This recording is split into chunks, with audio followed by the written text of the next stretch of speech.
ओम नमः शिवाय। जय महाकाल। दोस्तों, हिंदू पंचांग के अनुसार साल में 24 एकादशी आती है, लेकिन जेठ मास के शुक्ल पक्ष में पड़ने वाली निर्जला एकादशी को सबसे अच्छी एकादशी माना जाता है। कहते हैं इस दिन घड़े और पंखों का दान का विशेष महत्व होता है, इसलिए इसे घड़े पंखों की एकादशी भी कहा जाता है।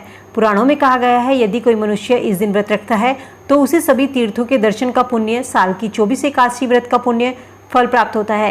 कहते हैं जो फल सूर्य ग्रहण के समय कुरुक्षेत्र में ब्रह्म सरोवर में डुबकी लगाने से मिलता है, वही फल अकेले निर्जला एकादशी का व्रत रखने से मिलता है। इस व्रत का संबंध पांडुपुत्र भीम से होने के कारण इसे भीमसेन एकादशी भी कहा जाता है, क्योंकि निर्जला एकादशी व्रत को सबसे पहले भीम ने किया था। इस दिन ब्रह्मा वेला में उठकर स्नान आदि से निवृत्त होकर श्वेत वस्त्र धारण करके या पीले रंग के आप कपड़े पहन सकते हैं। भगवान विष्णु की पूजा अर्चना करनी चाहिए, साथ ही माँ लक्ष्मी की पूजा करें। भगवान विष्णु को तुलसी दल अर्पित कीजिए। भगवान विष्णु को पीले रंग के फूल अर्पित करें, उन्हें पीले रंग की मिठाई का भोग लगाएं। निर्जला एकादशी व्रत के नियम सबसे अधिक कठिन होते हैं। ये नियम 10वीं तिथि की शाम से शुरू होकर 12वीं तिथि की सुबह खत्म होते हैं। व्रती को अगले दिन सूर्योदय होने तक अन्न और जल का त्याग करते हुए भगवान नारायण का ध्यान करना चाहिए। इस दिन भगवान विष्णु सहस्रनाम का कम से कम 11 बार पाठ जरूर करना चाहिए। द्वादशी वाले दिन सुबह ब्रह्म मुहूर्त में उठकर स्नान करके भगवान सूर्य नारायण का पूजन करके आप पीपल के वृक्ष के नीचे धूप दीप आदि पूजा करके 11 बार परिक्रमा करें, क्योंकि कहते हैं पीपल के वृक्ष में भी भगवान विष्णु का वास होता है और निर्जला एकादशी के दिन भगवान विष्णु की पूजा आराधना की जाती है। घड़े पंखों का दान करें। व्रत की अवधि में स्नान और आचमन के अतिरिक्त जल का सेवन निषेध माना गया है। इस दिन जल की एक बूंद तक नहीं पी जाती। निर्जला एकादशी व्रत की कथा के बारे में महाभारत काल का एक प्रसंग है, जिसे निर्जला एकादशी के संबंध में प्राय सुना जाता है। इसे ही व्रत की कथा के रूप में स्वीकार किया गया था।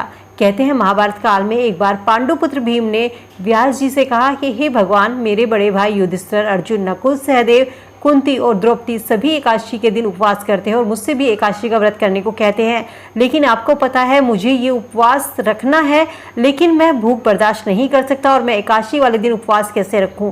मैं दान देकर भगवान विष्णु की पूजा अर्चना कर सकता हूं, उनको प्रसन्न करना चाहता हूं, लेकिन आप मुझे कोई ऐसा व्रत बताइए कि मैं भूखा भी ना रहूं और अपनी काया को कष्ट भी ना दूं और ये मैं व्रत कर सकूं। तब पांडुपुत्र भीम की ये बातें सुनकर मुनि वेदव्यास जी ने कहा, यदि तुम स्वर्गलोक जाना चाहते हो, नरक से सुरक्षित भी रहना चाहते हो, तो तुम्हें केवल एक एकादशी का व्रत रखना होगा। ये सुनकर भीम बोले कि एक समय के भोजन करने से तो मेरा काम नहीं चलता, मेरे पेट में वक्र नामक अग्नि निरंतर प्रज्वलित होती रहती है, पर्याप्त भोजन करने पर भी मेरी भूख शांत नहीं होती। इसलिए हे ऋषिवर, आप कृपया करके मुझे कोई ऐसा व्रत बताइए जिससे करने से ही मेरा कल्याण हो। ये सुन व्यास जी ने कहा, जेठ मास के शुक्ल पक्ष की निर्जला एकादशी का तुम व्रत किया करो, लेकिन याद रखना कि निर्जला एकादशी व्रत सबसे अधिक कठिन होता है। इस व्रत में जल की एक बूंद तक ग्रहण नहीं की जाती। केवल स्नान आचमन को छोड़कर पानी का ग्रहण नहीं करना है। आहार लेने से व्रत खंडित होता है, इसलिए ना तो तुम इस दिन आहार करोगे, ना ही तुम पानी की एक बूंद तक ग्रहण करोगे। जीवन पर्यंत यदि तुम इस व्रत के नियम का पालन करते हो तो ये करने से तुम्हारे पूर्व जन्म में किए गए एकादशी वाले दिन खाए गए अन्न के कारण मिलने वाला पाप जो है वो नष्ट हो जाएगा। इस दिन तुम्हें ओम नमः भगवते वासुदेवाय मंत्र का उच्चारण करना चाहिए, गौदान करना चाहिए। महर्षि जी की आज्ञा सुनकर पांडुपुत्र भीम ने बड़ी हिम्मत के साथ निर्जला एकादशी व्रत किया, लेकिन सुबह होते होते वो संज्ञाहीन होकर मूर्छित हो गए। तब उनके चारों भाइयों ने उन्हें गंगा जल, तुलसी का चरणामृत पिलाकर उन्हें मूर्छा से बाहर निकाला। तभी से इस व्रत को करने से भीम पाप मुक्त हो गए। यदि एकादशी को सूर्योदय से लेकर द्वादशी सूर्योदय तक जल ग्रहण न करे तो उसे साल की 24 एकादशी के व्रत का फल प्राप्त होता है। द्वादशी को सूर्योदय से पहले उठकर स्नान करके ब्राह्मणों को दान करना चाहिए। इसके पश्चात भूखे को भोजन कराना चाहिए और इसके बाद आपको खुद भोजन करना चाहिए, लेकिन व्रत का पारण भी सही तरीके से करना चाहिए। व्रत का पारण शुभ मुहूर्त में करना चाहिए। इसका फल पूरे वर्ष की संपूर्ण एकादशियों के बराबर होता है। तभी इस व्रत को भीमसेन ने किया। कहते हैं जो मनुष्य निर्जला एकादशी का व्रत करता है उसे मृत्यु के समय यमदूत आकर नहीं घेरते। ये संसार की सबसे बड़ी एकादशी होती है। इस व्रत को करने से साल की 24 एकादशी व्रत का फल मिलता है। इस दिन ओम नमः भगवते वासुदेवाय मंत्र का उच्चारण करना चाहिए, गौदान करना चाहिए। इस प्रकार व्यास जी के आज्ञा अनुसार भीमसेन ने इस व्रत को किया और तभी से इस एकादशी को भीमसेन एकादशी या पांडु एकादशी के नाम से जाना जाता है। निर्जला एकादशी का व्रत करने से पहले भगवान विष्णु के साथ में प्रार्थना करनी चाहिए। संकल्प लेकर इस व्रत को करना चाहिए कि हे भगवान, आज मैं आपका निर्जला व्रत करता हूँ। दूसरे दिन यानी कि द्वादशी के दिन सुबह ब्राह्मणों को भोजन करने के पश्चात ही मैं भोजन करूंगा। मैं इस व्रत को श्रद्धापूर्वक करूंगा। मैं आपकी कृपा से मेरे सब पाप नष्ट हो जाएं। इस दिन आप जल से भरा हुआ एक घड़ा वस्त्र से ढककर उसे शक्कर रखकर किसी पंडित को, किसी ब्राह्मण को जरूर दान कीजिए। ये दान सबसे बड़ा दान लगता है। आप गौ दान करें, स्वर्ण दान करें, कुछ भी दान करें, पंखा दान करें, लेकिन एक पानी का घड़ा जरूर दान कीजिए। कहते हैं जो मनुष्य इस व्रत को करता है उनको 100 करोड़ फल सोने के दान का फल मिलता है। इस दिन यज्ञादि करते हैं तो उस फल का तो वर्णन ही नहीं किया जा सकता। लेकिन एकादशी के व्रत से मनुष्य विष्णु लोक को प्राप्त होता है।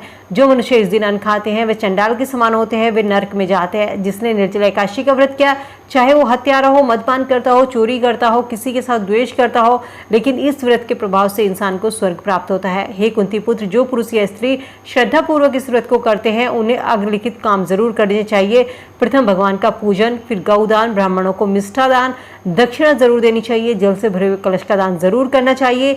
निर्जला एकादशी के दिन अन्न वस्त्र का दान जरूर करना चाहिए। जूते चप्पल का दान भी सबसे बड़ा दान माना जाता है। जो मनुष्य भक्तिपूर्वक इस कथा को पढ़ते हैं, दूसरों को सुनाते हैं, निश्चय ही उन्हें स्वर्ग की प्राप्ति होती है। इस कथा को आप खुद भी पढ़ सकते हैं, दूसरों को सुना भी सकते हैं। इसके अलावा यदि आप गौदान नहीं कर सकते, सोने का दान नहीं कर सकते हैं, तो मात्र जो चीज़ें गर्मी से राहत दिलाती हैं उन चीज़ों का दान कीजिए। पानी के मटके का दान कीजिए, राहगीरों को जलपान जरूर कराइए, पक्षियों के लिए छत पर दाने पानी की व्यवस्था कीजिए, छाता दान कीजिए, जूते चप्पल आप दान कर सकते हैं। तो ये चीजों का दान एकादशी के दिन सबसे ज्यादा अधिक महत्व दान इन चीजों का माना जाता है। चलिए जान लेते हैं निर्जला एकादशी का व्रत 2023 में कब रहेगा, व्रत पारण का समय क्या रहेगा। हिंदू पंचांग के अनुसार जेठ मास के शुक्ल पक्ष की निर्जला एकादशी का शुभारंभ 30 मई को दोपहर 1:07 से होगा। इस तिथि का समापन 31 मई को दोपहर 1:45 पर होगा। तो ऐसे में ये व्रत उदय तिथि के अनुसार 31 मई बुधवार के दिन रखा जाएगा, लेकिन एकादशी तिथि 30 मई दोपहर से शुरू होगी। तो शाम के समय से ही कोशिश कीजिए कि तामसिक भोजन से परहेज करें, मांस मदिरा का सेवन ना करें। चाहे आप व्रत रख रहे हैं, चाहे आप व्रत नहीं रख रहे हैं, तब भी आपको इन चीज़ों से परहेज करना चाहिए। एकादशी के दिन चावल का सेवन नहीं करना चाहिए, लेकिन द्वादशी के दिन चावल का सेवन जरूर करें। 31 मई दिन बुधवार के दिन ये व्रत रखा जाएगा निर्जला एकादशी का। वहीं एकादशी व्रत का पारण जो होगा वो अगले दिन यानी कि 1 जून को सुबह 5:24 से लेकर सुबह 8:10 तक के बीच व्रत का पारण रहेगा। इस दिन आप सूर्य भगवान को जल अर्पित कर सुबह नहा धोकर सूर्य भगवान को जल अर्पित करें, भगवान नारायण का ध्यान करके ब्राह्मणों को भोजन कराने के पश्चात तुलसी और गंगा जल लेकर आप अपने व्रत का पारण कर सकते हैं। इस तरीके से व्रत का पारण करने से आपका एकादशी व्रत का फल पूरा होता है। तो उम्मीद करती हूँ वीडियो में दी गई जानकारी दोस्तों आप सबके लिए यूजफुल होगी। वीडियो अगर पसंद आई और आपको लगा हो कि आपको कोई जानकारी मिली है तो आप फ्रेंड फैमिली के साथ में लाइक शेयर जरूर कीजिए। चैनल पे पहली बार मेरी आवाज़ सुन रहे हैं, सब्सक्राइब करके बेल आइकन जरूर प्रेस कर ले ताकि ऐसी और वीडियो आपको समय से मिल सके। तो चलिए मिलती हूँ नई वीडियो में नई जानकारी के साथ, तब तक स्वस्थ रहिए, खुश रहिए।